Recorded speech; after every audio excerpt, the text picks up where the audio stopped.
क्या करने वाले हैं आपको पता है। आज हम करने वाले फाइनेंशियल स्टेटमेंट ऑफ कंपनीज का last topic, that is statement of profit and loss account. इसकी 2 वीडियोस पहले ही डल चुके हैं, जिसमें कि मैंने आपको बैलेंस शीट पार्ट 1 में उसकी लायबिलिटी साइड एंड पार्ट 2 में मैंने उसकी एसेट साइड आपको क्लियर की हुई है।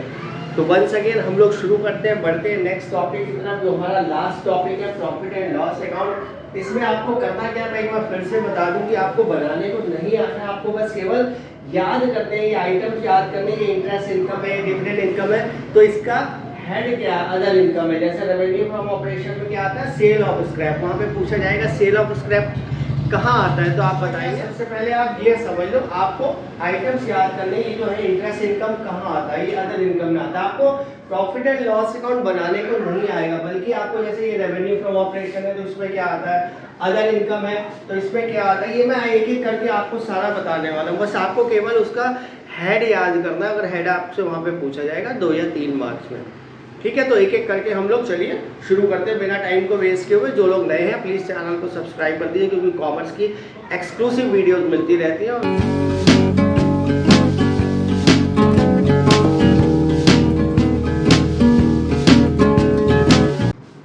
आइए बढ़ते हैं अपने पहले आइटम की तरफ, जो कि है रेवेन्यू फ्रॉम ऑपरेशन। देखो इसमें 3 चीजें आती हैं रेवेन्यू फ्रॉम ऑपरेशन में। Revenue from sale of products, जो प्रोडक्ट आप बेचोगे उससे जो आपको पैसा आ रहा है वो, माइनस रिटर्न, अगर कुछ गुड्स रिटर्न आया है हमारे पास में तो वो सेल्स रिटर्न होता है, वो इसमें से लेस कर दिया जाता है। इसके अलावा सेल ऑफ स्क्रैप। अब ये स्क्रैप क्या है, कभी कभी क्या कोई ऐसा होता है कि कुछ माल जो है ना हमारे पास में डंप होता है, जो बिक नहीं रहा होता, बाकी सब बिक जाता है, तो उसको क्या होता है, हमको कम दामों में बेचना पड़ता है या कम दामों में निकालना पड़ता है सेल लगा के, तो उसको हम सेल ऑफ स्क्रैप में दिखा देते हैं। And revenue from sale of services, कुछ लोग ऐसे होते हैं जैसे डॉक्टर्स हैं, लॉयर्स हैं, ये लोग क्या करते हैं, सर्विस देते हैं, ये लोग कोई गुड्स नहीं बेच रहे, तो इनको क्या होता है, सर्विसेज के बदले में जो पैसा आता है उसको बोलते हैं revenue from sale of services. तो इसके अंदर में 3 चीजें आ रही हैं, अगर ये आती है तो आप इसका हेड क्या लिखोगे, रेवेन्यू फ्रॉम ऑपरेशंस। इसके अलावा अब और देखते हैं और क्या क्या इनकम होती है अदर इनकम में। आपको इंटरेस्ट आ रहा है, कहीं से इंटरेस्ट मिल रहा है, आपको डिविडेंड मिल रहा है, gain on the sale of investment आपको, यानी कि ये वो है जो आप मेन काम कर रहे हो उसके अलावा आप कहीं और से भी तो पैसा कमा सकते हो, तो वो इसके अंदर आएगा। रेंट मिल रहा है आपको, डिस्काउंट मिला आपको, profit on the sale of fixed asset, आपने कोई अपने पास में रखा हुआ स्कूटर बेच दिया, कंप्यूटर बेच दिया, फर्नीचर बेच दिया, लैंड बेच दी, या फिर रिफंड ऑफ इनकम टैक्स हुआ, तो ये सारे के सारे अगर आप देखो तो ये आपकी इनकम से, यानी कि कहने का मतलब है कि गुड्स सोल्ड के अलावा जो कुछ भी आपकी इनकम कहीं से भी हो रही है वो अदर इनकम में आएगी, क्योंकि इसके अलावा इनकम के अलावा हमारे पास में कोई और हेड है ही नहीं। तो यहाँ पे इन दोनों को अगर आप जोड़ देते हो तो आपका टोटल रेवेन्यू बन जाता है, यानी कि टोटल इनकम बन जाती है हमारी। फिर इसके बाद में सारे के सारे एक्सपेंसेस लेस होते हैं, तब जाकर के हमारा टोटल जो एक्सपेंस लेस करते हैं तो प्रॉफिट बिफोर टैक्स आता है। तो अब हम ये देखते हैं कि एक एक करके पहले एक्सपेंस समझ लेते हैं कि हमारे एक्सपेंसेस एक्चुअल में है कौन कौन से, उसको हम डिटेल आपको बताने वाला हूँ। सबसे पहला है हमारा कॉस्ट ऑफ मटेरियल कंज्यूम। हमारे पास में जो भी रॉ मटेरियल है उसकी कॉस्ट कैसे निकालोगे, आपकी कितना cost of raw material consume हुआ है, तो उसके लिए होता है कि opening stock of the inventory plus purchase and minus closing. अगर हम कर देते हैं तो हमारे पास में ये निकल के आ जाता है कि हमारा जो है मटेरियल कितना कंज्यूम हुआ है। वैसे आपको निकालना नहीं है, बट आपको ये पता होना चाहिए कि cost of raw material consume जो है वो हमारा एक्सपेंसेस में आता है, वहाँ इतना ही पूछा जाएगा कि ये किस में आता है। ऐसे purchase of stock in trade क्या है, purchase of stock in trade होता है बेसिकली परचेज है उस गुड्स की जो कि आपने रीसेल करने के लिए खरीदा है, तो दैट इज वहाँ पे कि पूछेंगे कि purchase of stock in trade कहाँ आता है, तो आप कहोगे कि एक्सपेंस में आता है। तो ये है क्या, बस ये पता होना चाहिए, ये मटेरियल की परचेज है, मटेरियल का कंज्यूम है कि कितना ओपनिंग था, कितना परचेज किया आपने और कितना माइनस किया। और ये जो है ये वहाँ पे यूज होता है, ये बल्कि मैन्युफैक्चरिंग जो यूनिट्स होती हैं, जहाँ फैक्ट्रीज होती है वहाँ चलता है, लेकिन जहाँ पे फैक्ट्रीज नहीं है, जो लोग गुड्स बस खरीदते हैं बना बनाया और बेचते हैं, ये वहाँ के लिए है purchase of stock in trade. अब इन फैक्ट्रीज के लिए और भी तरीके के स्टॉक होते हैं, रॉ मटेरियल तो होता ही होता है, इसके अलावा ये जो इन्वेंट्रीज है ये सारी की सारी फैक्ट्रीज के लिए है। आप ये मान के चलो ये फैक्ट्रीज वाली है और ये भी फैक्ट्रीज में होता है और ये ट्रेडिंग में होता है, यहाँ पे की सेल परचेज होती है। तो अब आपको पता ही है कि जहाँ फैक्ट्रीज होंगी वहाँ पे फिनिश गुड्स भी होगा, तो opening inventory of finish goods minus closing inventory of the finish goods minus करके आप निकाल लोगे कि कितना मेरे पास फिनिश गुड्स है। Opening inventory of the work in progress minus closing inventory of the work in progress. Work in progress मतलब अभी जो माल पूरा नहीं बना है मेरा। इसके अलावा opening inventory of the stock in trade, जो रीसेल के लिए गुड्स खरीदा गया वो वहाँ पे फैक्ट्रीज में भी होता है, तो उसको यहाँ अलग से दिखाते हैं, उसको इसमें नहीं दिखाते। ये केवल ट्रेडिंग वालों के लिए है केवल। तो फैक्ट्री तो एक ही तरीके की होगी ना, या तो फैक्ट्री होगी या ट्रेडिंग होगी, तो या तो ये चलेगा आपका या फिर खाली ये होगा, ठीक है। लेकिन आपको पता सब होना चाहिए, क्योंकि पता नहीं ना कौन सी वाला वहाँ पे पूछ लिया जाए आपसे। तो इसको एक बार नोट कर लीजिए।